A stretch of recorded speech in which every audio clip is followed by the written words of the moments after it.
Alhamdulillahirabbil alamin wassalatu wassalamu ala sayyidina Muhammadin wa ala alihi wa sahbihi wa barik wa sallim.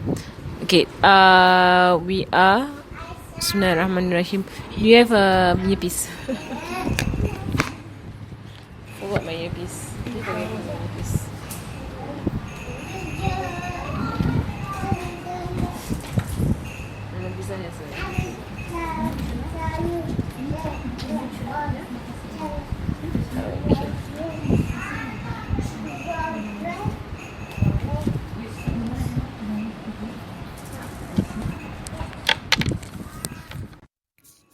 Bismillahirrahmanirrahim. Nawaitu ta'alim wa ta'alim wa mudzakkar wa tadhkir wa naf'a wa intifa' wal ifada wal istifada wal hatha masuki bi kitabillahi wa sunnati rasulillahi sallallahu alaihi wa alihi wasallam wa du'a ila al-huda wa dalala ala al-khair tiwa wa shila wa mardati qurbi thawabi subhanahu wa ta'ala ma'a lusfin wa afiyatin bi rahmatika ya arhamar rahimin.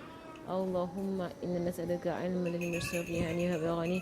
Allahumma inna nas'aluka ilman ladhi mirsafihani wa ghani. Allahumma inna nas'aluka ilman ladhi mirsafihani wa sallallahu ala sayyidina Muhammadin wa ala alihi wa sahbihi wa barik wa sallam. Alhamdulillahirabbil alamin. Okay, alhamdulillah. We are still on our second higher objective of seeking knowledge. So, as mentioned last week, we went through the first objective of seeking secret knowledge, which is first and foremost to seek Allah subhanahu wa ta'ala lah. Right, for us to instill in our hearts and in our students the aggrandization or the esteem and the love and the exaltation of Allah subhanahu wa ta'ala. That is the first maqsad, and Habib Omar, he has gone through the ways by which we can achieve that. And then now we're in the second maqsad, which is basically the deliverance of knowledge itself, right? And the deliverance of knowledge, we began with the methods by which a teacher can teach, right? So how do we teach? How do we teach effectively? Of repetition, of clarity in words, of not using very difficult language, right? Looking at your audience, right? Because basically it's not about you boasting about your knowledge or showing off your knowledge or showing off how great you are in your linguistic ability and whatsoever. Right, what is the point, right, is that you deliver. Right, that is the point, that it is being delivered. Right, so if you see that your students require repetition, then repeat. If you see that your students require simpler terminology, then use simpler terminology. Right, don't be a fitna onto the people. Right, don't be so difficult. Right, and you have to see your audience lah. See your audience. Are they the common person, or are they scholars, or are they students of knowledge? What are they? Right, what are they? So you bring yourself down to that level, then that is a good teacher. Right? That will make up a good teacher. And of clarity in speech, of raising of the voice, of raising your tone lah. Of your sound, of using gestures, right, to make things clearer, of using imagery. Inshallah, after this book, we will go into the 40 teaching techniques of Rasulullah sallallahu alaihi wasallam, whereby he does display the use of drawing and the use of imagery. In his time, he would draw things on the sand. Right, so he would draw things on the sand to show the use of images, right, to illustrate a point. Right, so Rasulullah, so that is part of the sunnah, right, that you use imagery, right, especially for people to understand better, right, right. So really, that is what Habib spoke in the first part of the second chapter on how to teach. Right, so now he's going into every chapter, right, or every type of science. Right, and how do you begin? Right, and with every type of science, right, he begins by what books you need to follow, and there is a secret to the following of the tartib of books, that you don't jump books. Right, you follow the tartib, the way that it has been arranged. Tartib meaning the way that it has been arranged. Right, so the way the books have been arranged, you follow how this is, and from there, your students will develop a deeper understanding in books.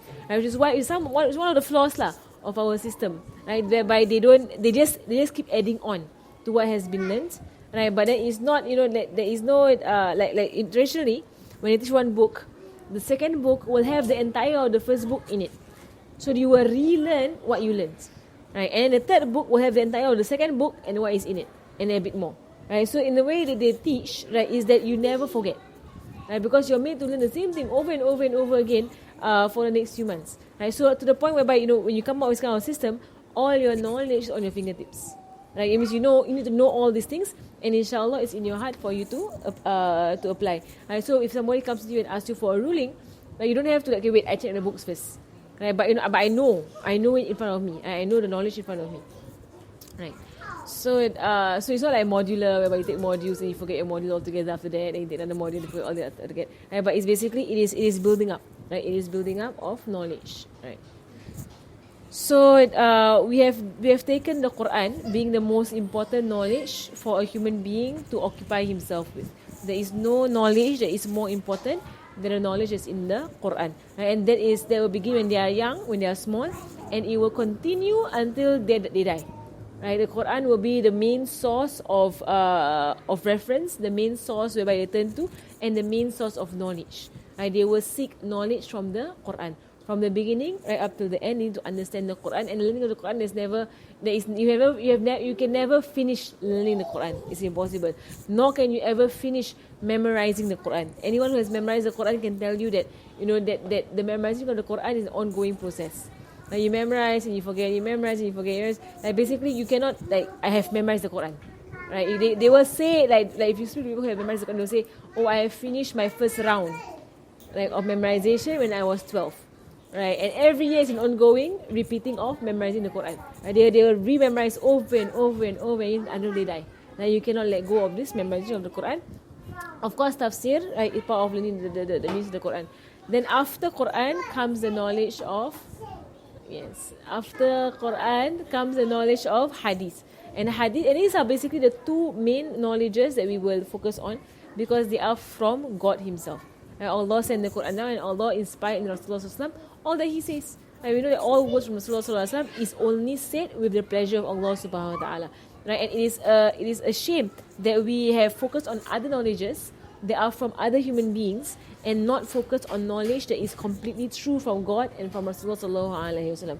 And we look at all the other stuff because they benefit the world. They benefit our worldly life. Right? But what benefits our akhirah that is more everlasting, that is everlasting, we ignore. Right? And that is lil asaf lah, that is unfortunate. Right? That we have come to this situation whereby we don't know how to see knowledge. Right? And what is important when it comes to knowledge. Right? So then he goes into Aqidah. Aqidah, the teaching of the faith to people, and he goes into the different books that you have to go through with your children and with your students, right? Teaching Aqidah. And inshallah we are following this sequencing, right, in our school lah. We're following this sequencing in our school, and the implementing lah of their strong belief in Allah subhanahu wa ta'ala, in Rasulullah sallallahu alaihi wasallam, and in the last day. So today we will go into the fiqh, right, into jurisprudence.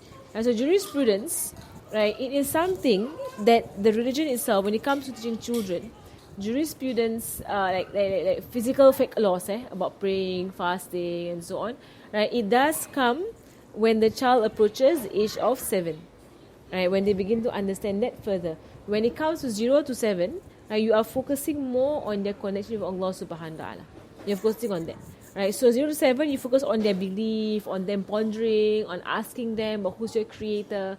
Right, the question about the creator happens from a very young age. That Allah is your creator, and Allah is your sustainer, and Allah is your giver, and Allah, right, He is the one who provides you with all that you have. Right. So Allah subhanahu wa ta'ala. So you instill this kind of belief in them. Right, when they as they are growing up, and it is the most crucial thing you need to do for them. So what the mistake that people would do is that they force their kids into fiqh, right, into the laws of this religion without ever establishing in them the love for God, right? Because the love for God came first before the law, and the law only becomes strong in a person when he has love to God. Right, but if a person is not in love with God, not in love with Rasulullah, and you enforce the law onto that person, right? Some people they will obey, and some people they will reject, right? Because you don't see that this law comes from who?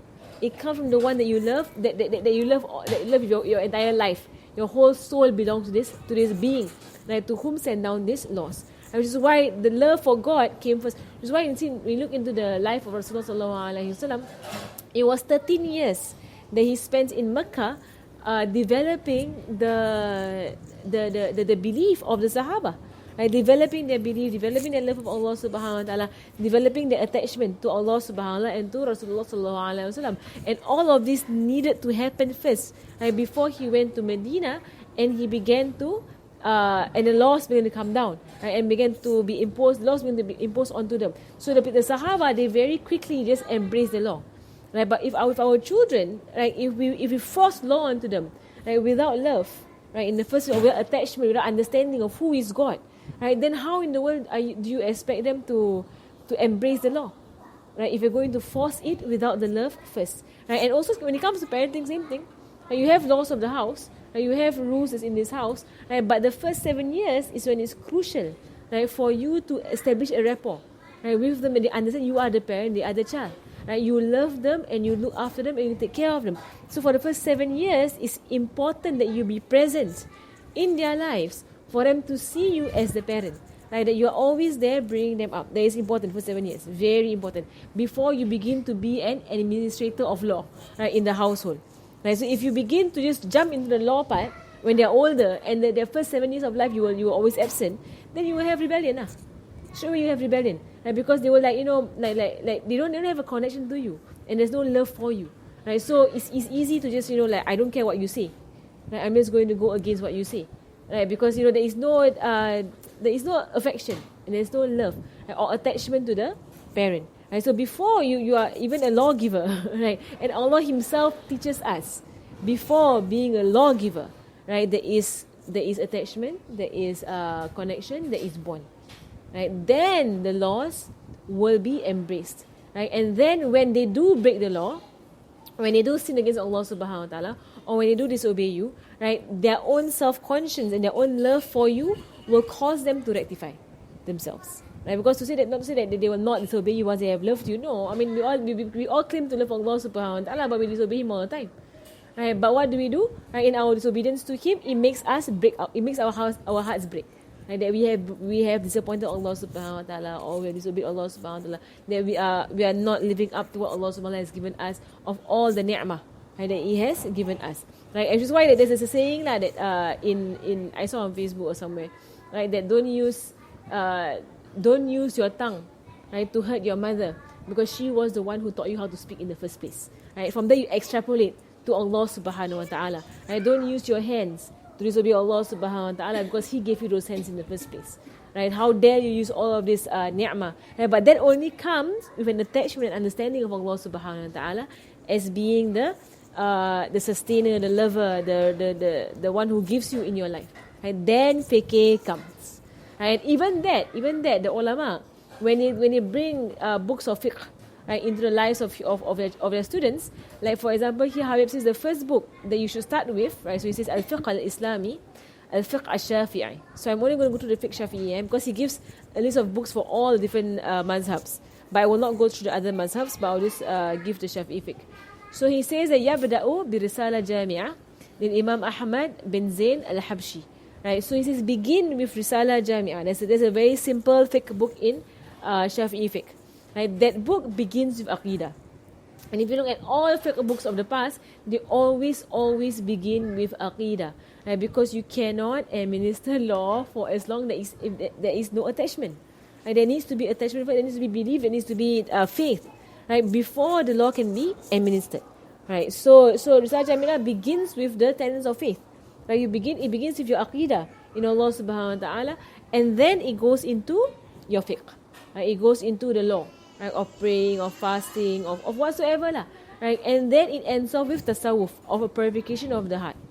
Right, so you see that all of these books, they have there's a sequencing as to how the law is being introduced. Right, Aisha, something happened. The bedek cry.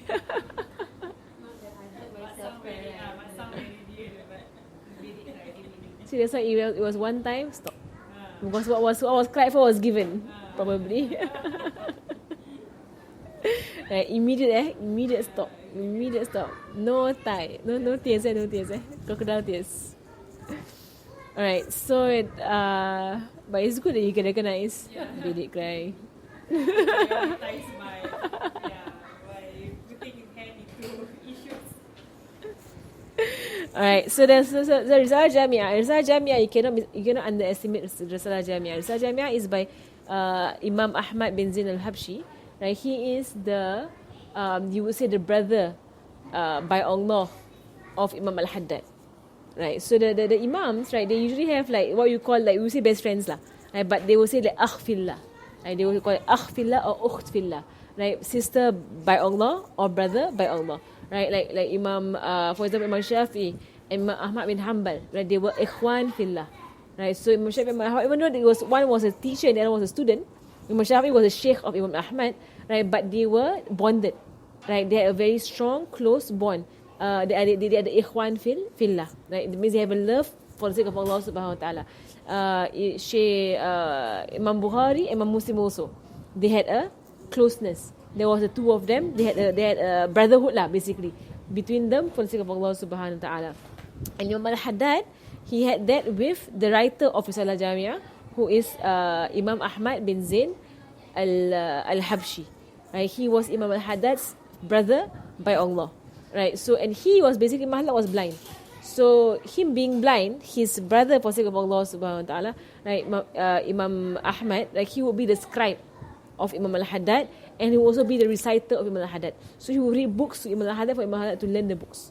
Right, so he was he was the reader and the scribe, and because Imam al-Haddad was blind.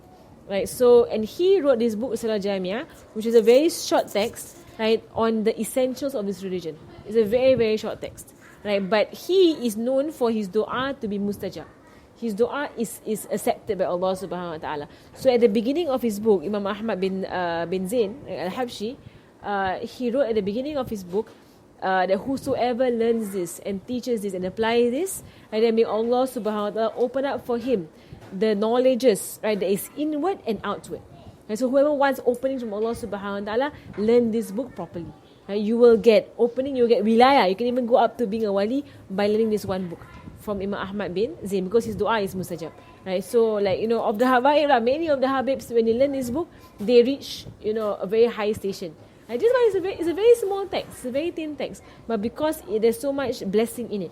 And that is why when we teach our children and teach our students, we take books from these people. Because these people are people of Allah subhanahu wa ta'ala. And when they write their books, it's never for fame, or never for monetary gain or whatsoever. It is all only for Allah subhanahu wa ta'ala, and Allah has accepted these books. So we take their books and we teach their books. So we don't randomly take any book and we teach people, but we take books from real people for Allah subhanahu wa ta'ala, so that the students will gain from the blessings of these books. So with these kids, inshallah, as they grow older, past age of 7, we will enter this book, right, this text. Because this is a fiqh text, it is not going to be touched now. Right, when they pass age of 7, this book will be taught to them, right, as they go along lah, right, this book. And then after this book, in the Shafi'i madhab, is Safinatun Najah. Right, so Safinatun Najah is basically the ship of salvation. It's a deeper Shafi'i text that is basically, how about Maryam, she will always say that, if you have learned Safinatun Najah, learn it again and again and again and again and again. You cannot finish learning Safinatun Najah, right? Because it has the most important things in there, right, for your fiqh, in Shafi'i fiqh, right? So she will say, and in Safinatun Najah specifically the bab of prayer, right, the chapter of prayer. We're like, for us it's like we learn one time, okay, I know how to pray, but no, people back then, they will learn the chapter on prayer again and again and again and again and again, right? They become proficient, they become very, very fluent, right, in all the laws of prayer. And that's why we have people today they get stuck when they do something wrong in prayer and they don't know what to do from then on, because they have not learned this chapter properly, right, deeply, properly. What do you do when the imam makes a mistake? Right, do you follow the imam? Do you not follow the imam? What do you do if you're not so sure? What do you do if the imam is actually you find out that the imam is on istihada, right, and you actually entered the prayer afterwards? Right, is it sah or not sah? Can or cannot? Right, so basically, things happen, right, and then you're like wondering what's the law, right, and you have all these questions. And it's like all of these things are covered in Safinatun Najah, right? The Shaykh, like in Safinatun Najah, this book, he goes deep into the affair of the prayer, right, into all the things that could happen in the prayer, what to do, right? So all of that can, you will be ironed out lah, and you have learned it over and over again until you memorize all of the mas'ala, right, all of the issues that's in this book, right? And then which is also the book that is in our lines, right, as we teach the children as they grow older, right? And then they have Muqaddimah Hadramiyah, right? Muqaddimah Hadramiyah is also a great Shafi'i text, right? That there's a lot lah in there lah, right? That I also have personally covered, right? And so on lah. So he goes into different higher books of fiqh, right? But actually, if you stop at Safina, right, for the common person, that is strong, and you should need to be going through Safina over and over again, right, to learn Safina properly. Have you all learned Safina yet? My husband has all these three. Oh, he has all three. Why does he keep learning it? Now I see. He learns it from Ustaz Anwar. Ustaz Ismail, yes, Ustaz Ismail will be teaching it lah. Right, so it's usually in Mirza Khalid. Mirza Khalid does go through this sequencing, right, in the books, right, because it follows the Tarim sequencing. Right. Okay, so we'll move on, right. I'll skip all the other madhabs, right, because I myself can't comment on the books because I've not learned the books. I've only learned the books of the Shafi'i madhab, right. So and then, right, so even comparative fiqh also I will skip, right. The comparative,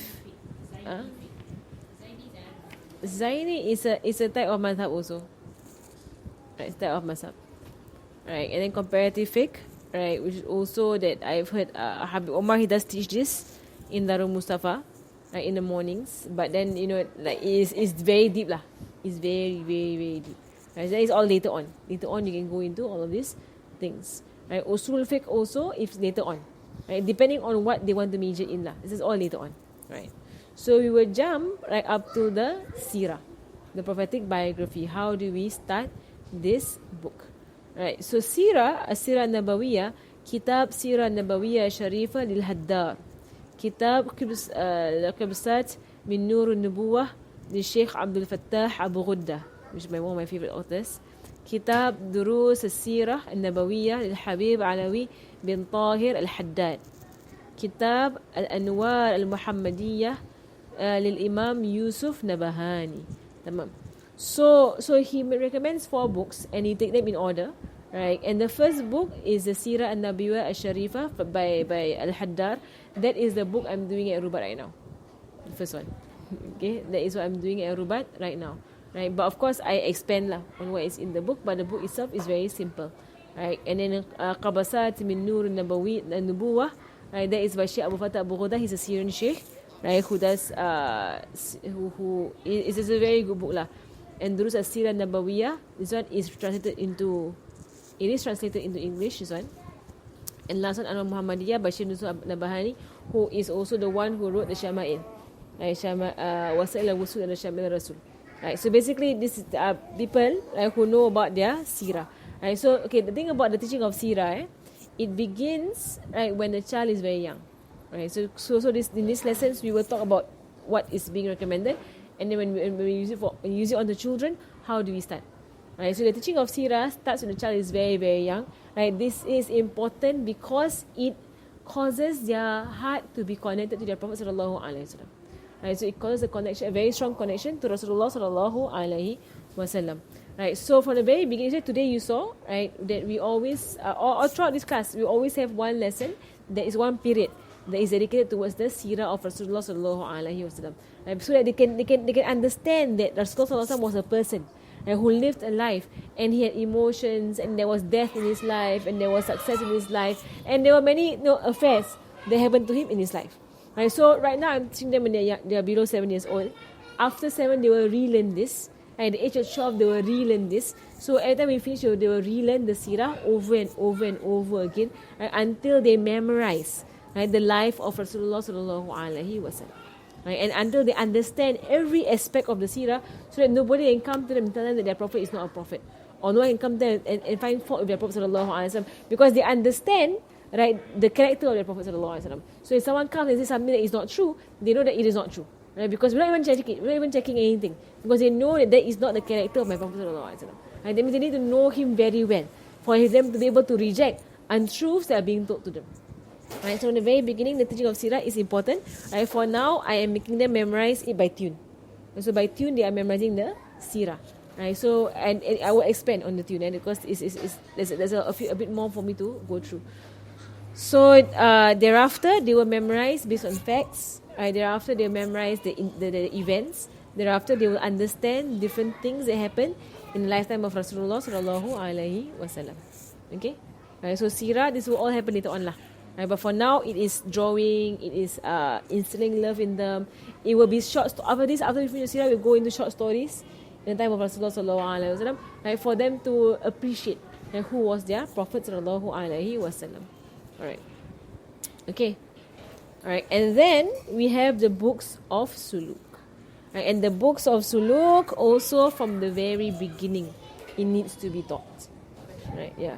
Seerah encompasses Rasulullah SAW. How about the Sahabas? It does encompass also the Sahaba. Right. So yes, everything. So you can but you see their age. So right now, I would say up till the age of 12. You focus on Rasulullah sallallahu alaihi wasallam. You can tell stories here and there about the Sahaba, right? But the history of Islam itself introduced when they are teenagers, right? Because the history of Islam gets very complicated, right? So even for myself, when I was teaching in Tarim, Kak Maria's boys and a few boys around us, I taught them the Seerah at first, right? And they are like age 11, 12, 13, right? These boys lah. So I finished the Seerah with them. Right? I went very briefly into the Khalifa of Sayyidina Abu Bakr, Sayyidina Umar, Sayyidina Uthman, Sayyidina Ali. Very brief into the Khalifa to show them what happened, and then I stopped it there. Right? Because I saw that, I could see that they are not able to handle yet. They can't handle because the amount of expeditions, the amount of battles, the amount of also the hypocrisy that was happening in the Ummah, a lot of trials and tribulations, a lot of fitnah. So it's difficult for me to actually explain to them, right, exactly how do we view what happened. Like Sayyidina Ali, Sayyidina Aisha, like all of these things lah. You need an adult mind to actually to be able to understand, right, these situations. Right? So for kids, usually I will keep to the Rasulullah Seerah because it's clear enough. Because even for them also, when it came to the battles also, I don't really go deep into it, but I just mentioned a few things that they can understand about the battle, like a few important matters lah. Right? And then I will just move on. Right? But as they grow older, they will have to understand deeper into the matter, right, of what exactly happened with Rasulullah sallallahu alaihi wasallam. And all of this is to build their love for Rasulullah sallallahu alaihi wasallam and their attachment, so that they want to be with him in this world and in the next world. Right? It's all in one goal. That's all. So with all of these learnings, right, we have our intentions and our goals. Right? Why are we teaching them all of these things? That's why when it comes to going into detail, I will always refer back to what is the goal. Right? So if going into detail will not bring about this goal, then and it will make them more confused, then you leave the details. Right? But you just go into what is important for them to understand. Right? So even Abu Lahab story. Right? There's a lot more to be said about Abu Lahab, right? But the what is the point? Right? That he was a bad person. Right? And he did bad things and Allah punished him. That's the point. Right? And Rasulullah was a good person that did not retaliate against Abu Lahab what he did. Right? These are the main message. That is what we deliver. Right? But you lay down the base of the story. Yes. And as you go over, you develop the layers of the story. Yes. And you said you see their level of acceptance. How Yes. You need to be very, basically when it comes to teaching, you need to be very in touch with your students. You need to see what they can understand, what they can't understand, and don't be, because you can be a trial onto them. Right? When you give them stuff that they can't grasp yet, right? So they will be bothered by that news, right? And they can't understand it properly yet, right? So that's why you pick and choose what you actually tell them. As they grow older, you tell them more. Right? Be careful on what they're being taught. Right? What they're being taught. So even the story of the woman and the dog, all of us but naturally we will not mention positive. What is a prostitute in front of them, right? Because they have their mind can't even encompass what that means. Right? So it's way beyond their understanding of what is a prostitute. Right? So you don't tell them about that part, right? But you tell them, she was a bad woman, that kind of thing, did naughty things, that kind of thing. Right? But you don't have to go into details. So basically, this is a very clear example. Right? But in the Seerah also, that I will just pick out stuff that can be said and what can't be said. Right, to them yet. Later on, when they grow in their maturity, you can say these things to them. Right, so it takes a maturity lah. Right? A maturity not just in age, but also in intellect and also in faith. Right? So there are things that the Habib does say that I myself, I don't share with people yet, right, in my classes, right? Because there are things you need a spiritual maturity before you can actually understand properly or accept. Understand properly or accept. Right. Okay, so, right, good character and spiritual wayfaring. Right, so basically the development of a person's character. Right, so adab was suluk. Right, so يبدأ بذخيرة مشارفة حفظا وتعويد عمل. Right, so begin with the glorious treasure. It's a very small book by Habib Omar. Right, a very small book by Habib Omar. This book, it comprises of aqidah. There's some aqidah in there. There's a little bit of fiqh, right? Not so much. And there is a lot of wayfaring. So teaching of dua, teaching of akhlaq, teaching of a lot of things like this in there. There are two books that I haven't mentioned here that they do use it in Darul Zahra, which is one book is manners for boys in Arabic, and the other book is manners for girls. Right, so they're very simple books, right, written very simply. It's used in the Arabic program, right, in Darul Zahra Darul Mustafa. Right, but it's basically manners for boys and manners for girls. Whereby in there, the Sheikh, he writes out all the manners that boys need to have, and then in the other one, all the manners that girls need to have. It's an excellent book, excellent book, whereby he pens out everything, right, to do in life, right, all manners in life. I think my sister has that book. I have the book somewhere in my house, in my cupboards, right, but I can't find it right now. Right, but I know I was like, this book needs to be brought back home. Right, because it's a very simple text and it focuses on mannerisms. Right, so, yeah. Learn Arabic. Right, you can either translate the whole world or learn Arabic. There was a story my mother told that day about this king. Let's tell stories. About this king that he walked from one place to another place very far. And the whole time he walked, his animal was tired or something like that. He wasn't an animal, but he walked on his foot. King of long ago. So when he walked from his kingdom to another kingdom, right, he realized that after a while his feet began to blister, because he was walking barefoot. Right, because it was a long time ago, there were no shoes.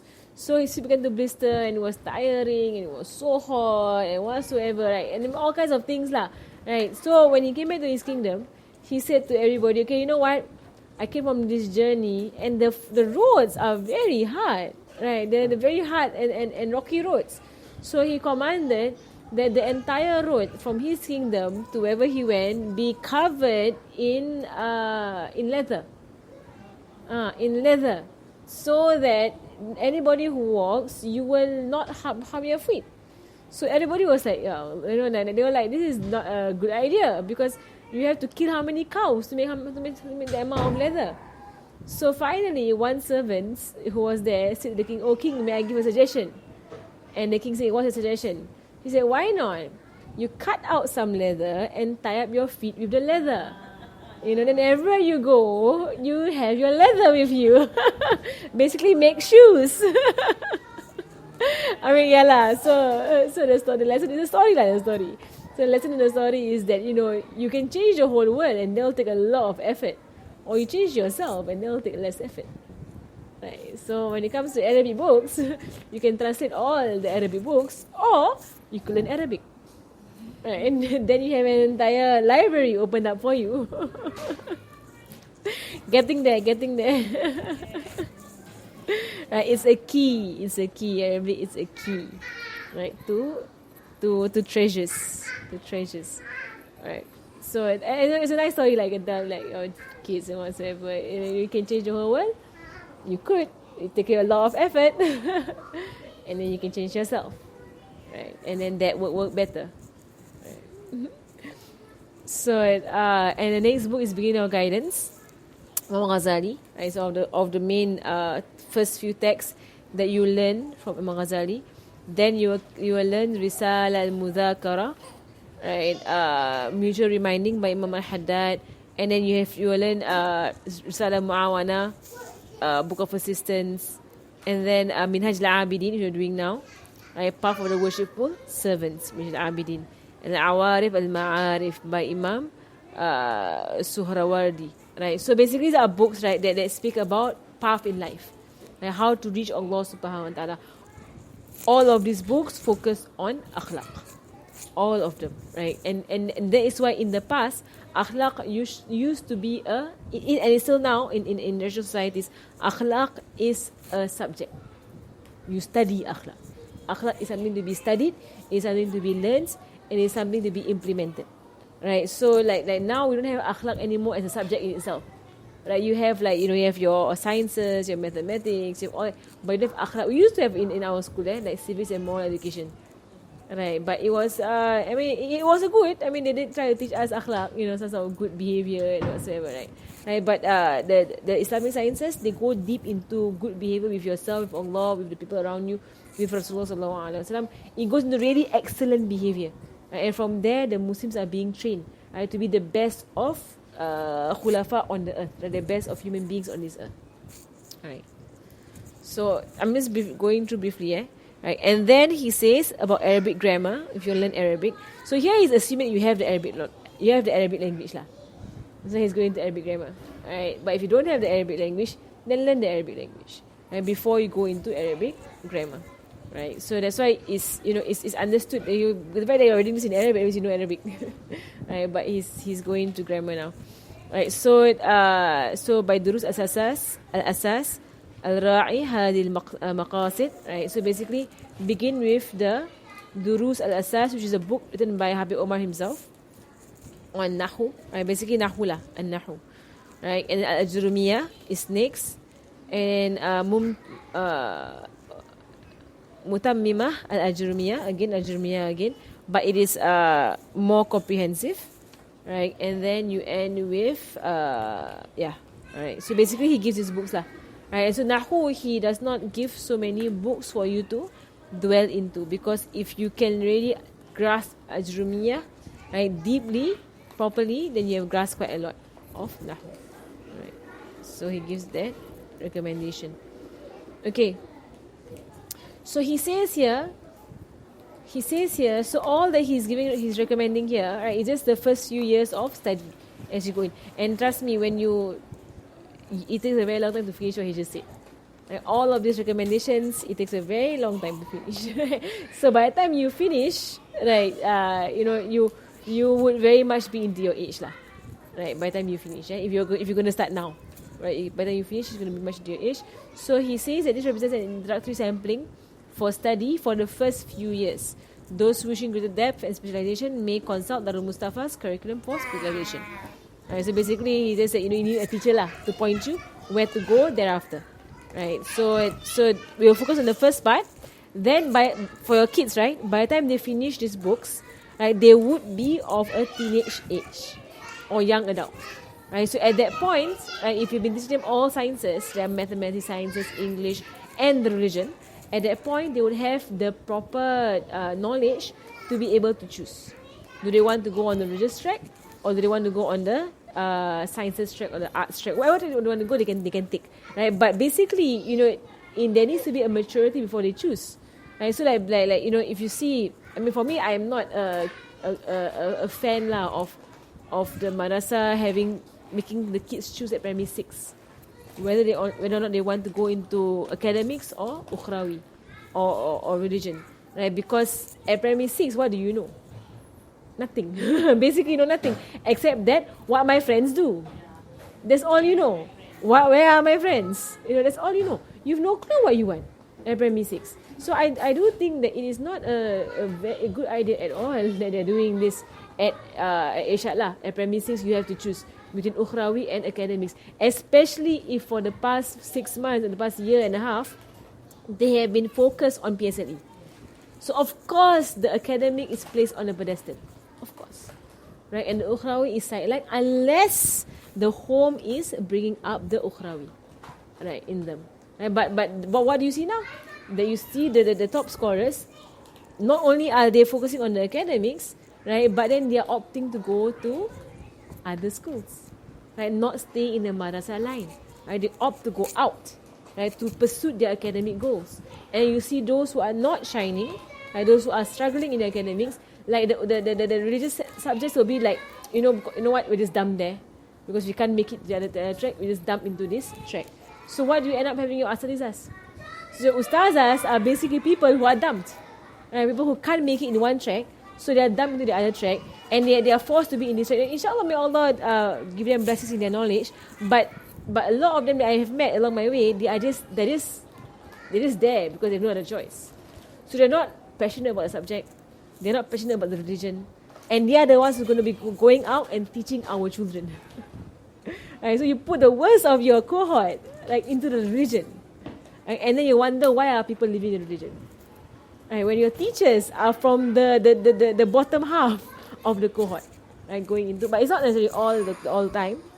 There are those who opt for it and they want to go into it. There are those. Right, but with the kind of mentality that's going on around them, right, and the kind of push for the PSLE, right, majority of them will prize mathematics and sciences as a sign of their intellect.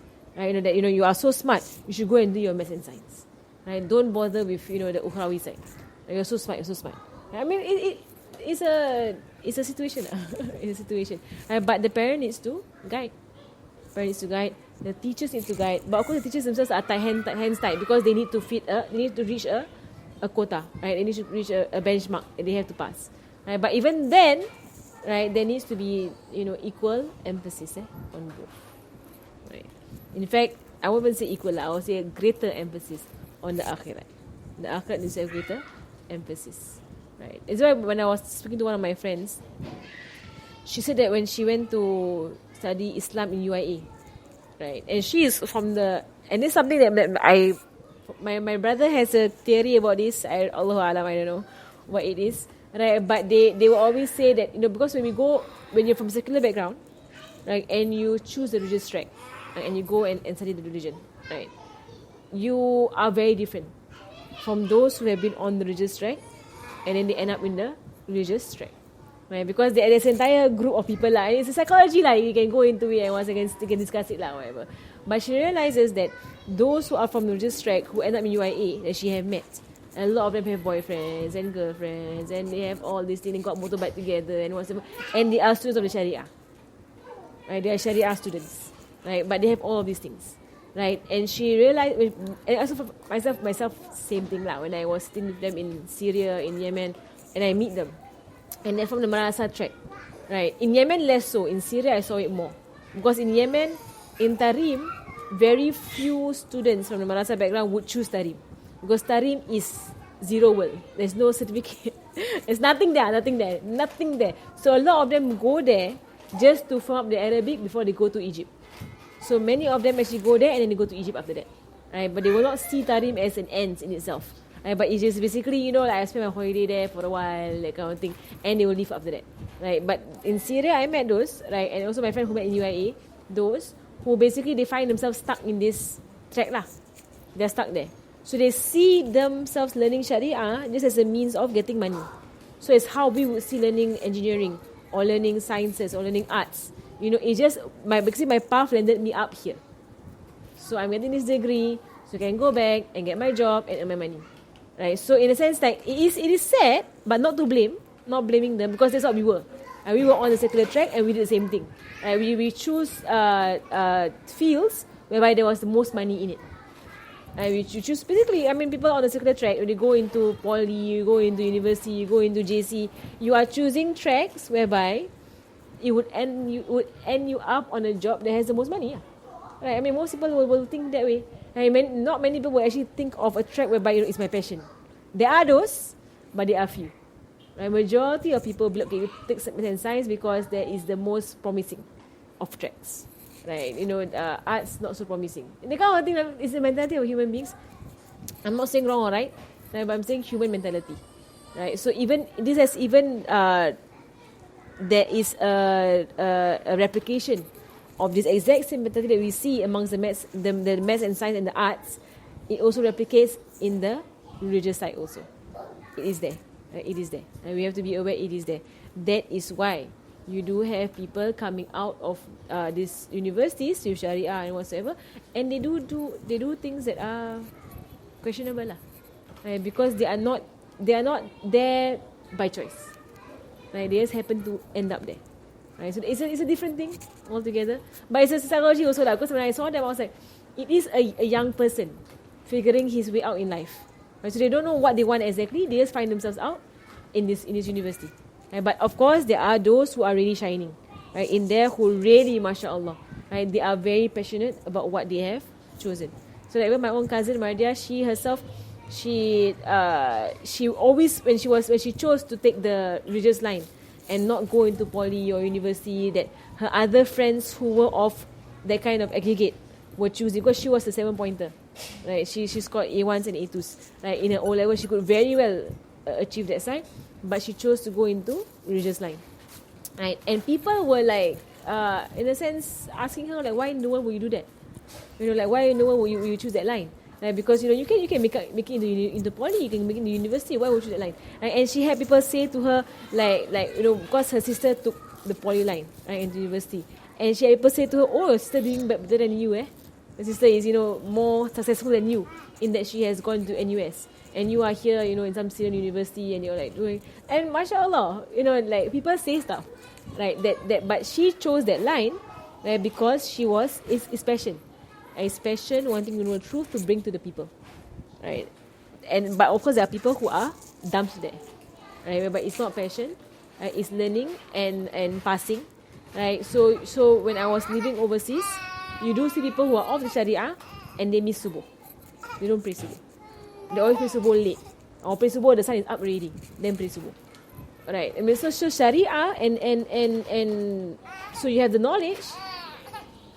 When it comes to the truth of the religion, where is that? You see that. So which is why when you bring them up, right, in the religious line, right, there needs to be a continuous coaching, right, of a teacher, right, or parent or whosoever, right, with suluk, right, with spiritual wayfaring. So they don't go into this delusion, right, that I see my religious subjects as how I see my academic subjects. They are not the same. Right, one you're held to account for, right? The other one you are not held to account for. If I don't practice mathematics, who cares? Right, but if I don't practice my Sharia, Allah cares. that I've learned this and I don't practice it. Right, so okay. Any question about that? Actually, I really want to do something lah, write something or do something or prepare something that can be brought to the madrasas, right? To bring attention to this. Right, I don't know what it is lah, but I have not formulated anything yet. But because like it is obvious, my friend that I'm speaking about is my friend lah, who went to UIA. She herself, she pulled away from the secular track and went into religious track, and she realized, right, that a lot of them here are here because they just end up here, right? So they don't really have any passion for it whatsoever. But they study, they memorize, they write their exams, and then they get their degree lah, and they come back, they can be ustazahs, like in a life, they can be ustazahs, teaching our youth.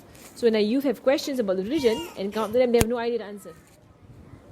They can't really answer properly because the studying itself was not done for a proper intention. The intention was not correct, like what it was for.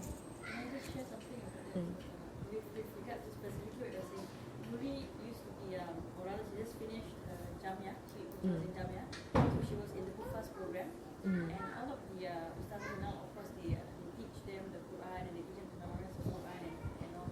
That's of course wonderful. But there have been many occasions when my husband has picked her up, or even myself, and we hear the way that they teach the Quran is not the way that you should be teaching the Quran. These are these young girls and these who you are speaking about, and because they have that, as you say, that benchmark and that Quran to reach, right? So they are forcefully pressing upon the children and making comparisons with other children and raised voices and there were so many times where she was like, I don't want to. It's so heartbreaking because it's like you're trying your best to help her, to other ways, and then it's like and this is exactly It's true. Yeah, because they have not gone through a spiritual training. The spiritual training has not happened, right? So they have memorized the Quran, they have the degree whatsoever, but the spiritual training was not there. which is unfortunate because then you have children, and we see our circle crowd who learn the Quran and don't like the Quran. They get turned off because the ustad used to hit them. Right? The ustad used to raise his voice, call them stupid, call them lazy, call them this, call them that. Right? So they link the whole thing to the Quran. So it's the Quran's fault. Right? So Sheikh Hamzah said that if you can't find a good Quran teacher, then wait until you find a good Quran teacher. And a good Quran teacher meaning not just that the one who can read well, but the one who has training in handling children. Training in that, knowing how to bring the voice down, knowing how to see with mercy, right? Have you all memorized? Knowing how to, and in Darul Zahra, mashallah, the teachers there, they are very, and we are adults who are learning under them. But I have never heard my teacher, right, scold me, ever. And I'm an adult. You know, and I come without memorizing my Quran. I come without memorizing my work. Right? And I come and I go there and I sit in front of her and I'm like stuttering through my page. And she just like, Hafiz Tiam lah, do you memorize? And I say lah, I was so tired. I said that. And she, okay, now I want you to sit by the side, take half a page now. Right? So that's how she taught me, how to teach Quran. It is not by scolding, not by reprimanding. Was okay, you can't do it at home. Okay, I want you to take 3 lines now. Do it now in front of me. Okay, now I want to see you do it now. Right? And that was encouraging. Right? And I really felt because there was so many times when I was memorizing Quran in Tarim, I was like, I really want to give up because it was getting so hard. I couldn't do it whatsoever lah. And there was one particular teacher that I always remember. Her name was Sister Taibah. Right? She was so gentle, but she was very firm. Her tajweed is excellent. Her memory is excellent. She's very firm about memorization, but she never scolded, never raised her voice. Right? So I can see in her face that she knows that I didn't memorize. As a teacher, you know that they didn't memorize. Right? So she would because of her. And I told her, in fact, after I left Darul Zahra, before I left Darul Zahra, I told her. I just spoke to her. I said that it's because of you that I continued with my Quran. Because if not for you, I would have left it already. Because I was so discouraged about this memorization. But because you kept pushing, and slowly lah, right? And you could give me 1 ayat, 2 ayats, 3 ayats. You told me not to give up, right? And you were very, positive about how I was doing it, and never at all criticizing me in any way. As an adult, I felt it. As an adult, I felt. No, what about children? Adult, I can basically adults you can cycle yourself. If your teacher is lousy teacher, you can basically tell yourself, no, just push on. But for kids, the teacher matters. Teacher matters. Teacher say something, puts you off, you're put off. And that's it. Right? It's unfortunate lah. It's unfortunate. But that's why we need to find good Quran teachers, or we need to train them well. Right? That it is haram on them to actually make the Quran detestable onto children. It's haram. Because now they are traumatized by the Quran because of you. And they are turned off. And it might take some time before they come back to the Quran. It's, maybe may Allah give us a way lah that we can do this. Right, gentleness is in my teachers in Seerah were all very gentle with the Quran. And they have the highest levels in Quran teaching. And in Tarim also very gentle when it comes to Quran learning. But again, they don't compromise on standard at all. But gentle. So I don't know why people here they're so quick with the criticism of a person when they are not strong enough in their memorization. Okay. Yeah.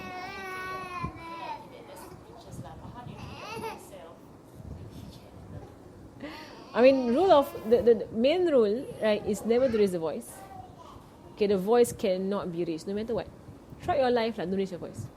Okay, it is the sunnah of Rasulullah never to raise his voice. Right, so the raising of the voice is just not at all warranted unless you're in battle or there's a fire in the house, or something, like a panic situation, right? But other than that, don't raise your voice. That's the first thing, So if you feel very your blood boiling or whatsoever, just calm down, let it continue. Right? Don't speak. If you feel yourself getting angry, don't speak.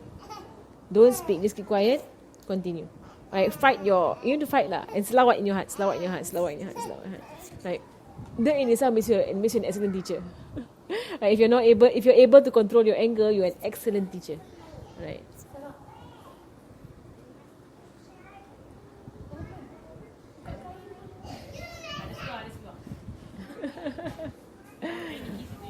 So okay. So yeah, that is one thing. Encouraging words, right? Remove any vocabulary that is discouraging. from your tongue. Any form. Like someone, I think somebody was it you at the homeschooling fair? She was telling me that the teacher that she brought to teach Arabic for her kids would use the word naughty a lot onto the children. Naughty, you naughty girl. You're so naughty. You're so, like very, very easy on the tongue, the word naughty. Like for me, I don't like hearing. I know old people, they like to use the word naughty a lot on the children. Right? But it's not a good word. Right? Because, and some children, they'll be like, oh, I'm a naughty boy. And it becomes a good thing. I'm a naughty boy. So I do naughty things. Right? So it's basically negative words removed from your tongue. How about things like it breaks my heart to see you do that? Or if when you don't listen to me, it breaks my heart. How about you say that? How about you try not to say but show in your face? Just show her displeasure. Just show her displeasure. Right? That it's just what? Just show her displeasure lah in the face. That's it. Don't say anything. Don't say anything. Don't say anything. Yeah, don't use words. Don't say anything. Right? Because the facial expression is stronger.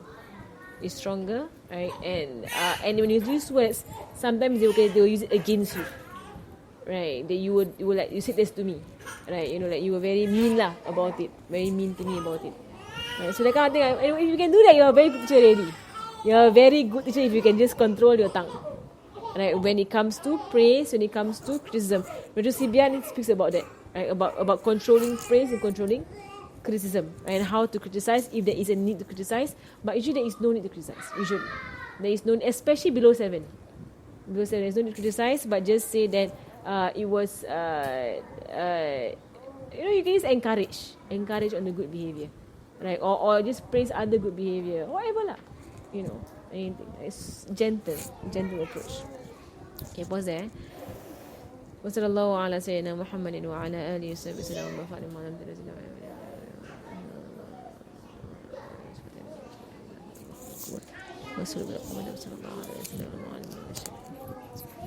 وإلى حضرة النبي صلى الله عليه وسلم الفاتحة.